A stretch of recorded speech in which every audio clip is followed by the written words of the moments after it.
It's hard to believe that it has been 25 years since Drew Barrymore first found her way into our hearts with the blockbuster E.T. I interviewed her for that. Since then, her incredibly successful career has covered a huge range of characters and diverse genres. Tomorrow, she turns her attention to drama in the new film Lucky You. And Drew Barrymore is with us this morning. Good morning, Harry. Good morning. Always a pleasure. I always run to come interview with you. I know. Okay. We'll rub noses later. So we pick up People Magazine, the brand new People Magazine. There you're on the cover. I know. 100 Most Beautiful. Look at you. I can't believe it. I was like, why did they pick me? That is so nice of them. I told Chris, who is, he runs publicity and marketing at Flower, our company, and he said they chose you, and I was like, no. And he was like, no, really. I was like, I want to go back to the shot. I want to go back to the shot that they just showed, because they show a lot of women in this issue without makeup. Yes. And when somebody comes to you and says, all right, I'm going to put you in this national magazine, seen internationally, most important issue of the year, but don't wear any makeup. You know, I have to say I love it, because a lot of the shoots I do, and I really love working in fashion, and in the last few years I've gotten into it a lot more, and it's just so much fun and such a fantasy for me. You know, I grew up with, you know, models all over my wall, and I never thought like I would be getting to be in the fashion world. But a lot of you were the little girl with all the pictures from the magazines and the interview magazines and all the great fashion of the 70s and 80s, and a lot of photography is such an art, and it is so much about hair and makeup and you know, styling and lighting, and you know, even like back to George Horrell. Those you know, fabulous photographs from the 30s of the movie stars. Incredible, yes. But it's such an art unto itself. That said, you know, people don't realize, or they do, how much work goes into it, why there's such perfection there. So I liked exploring the opposition of that. Yeah. Just natural, just who someone is. It's a whole different art in itself. You know, Hannah and I were talking at the top of the show, which is at 8 o'clock, and one of the things she said, well, she seems like such a beautiful person inside. I mean, we've gotten to know each other a little bit. Nice. No, but I think you can't have that picture taken with no makeup on.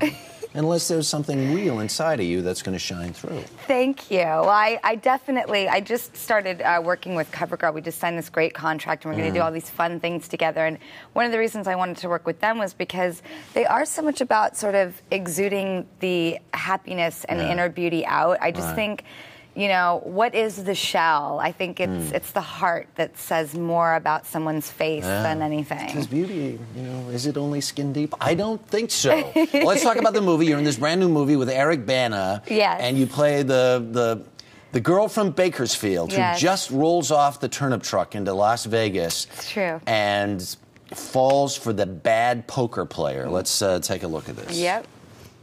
You stole from me. Borrowed. I had a way up. Borrowing is when you ask. You get it back. I worked hard for that money. I needed that money. I've got responsibilities and bills. I'm trying to get a place on my own. If I'd have won, you'd have had a share, just like before. You think that the only person that matters is you. What you need when you need it. You're a sick pony. Puppy. Billy, look, it was wrong, but I'm going to pay you back. I'm not a bank. You can't make deposits and withdrawals whenever you feel like it. Wait, just let me... Don't say it. You say whatever you think somebody wants to hear. It's dangerous to be around you. Oh, yeah. Why is it the beautiful girl always falls for the creepy... you know, he has a heart of gold, but he does, you know, he's a gambler, he's a ne'er-do-well, he's lost to the world. Well, I mean, I don't know. I think all girls go through a bad boy phase, but I think genuinely in life, you know, what relationships really boil down to is what are these two people dealing with, and how do they mirror each other, and how do they sort of, you know, reveal the truth to each other and bring out the best in each other. And that's what this is an interesting exploration of. And if the bad boy is going to be played by Eric Bana, then so what's so bad about that? Right. And it's fun because it's a drama and it's a character piece, and it's, you know, the beginning of a new era for me. And I'm just so privileged to be in this movie, and it was so much fun to do. Robert Duvall, all kinds of other good character actors in this movie as well. Here's the other thing I want to talk about is you've been on the road with the UN. Yes. You've been shooting a documentary in Africa. Africa. What is that about? It's we're working with the UN, the World Food Program.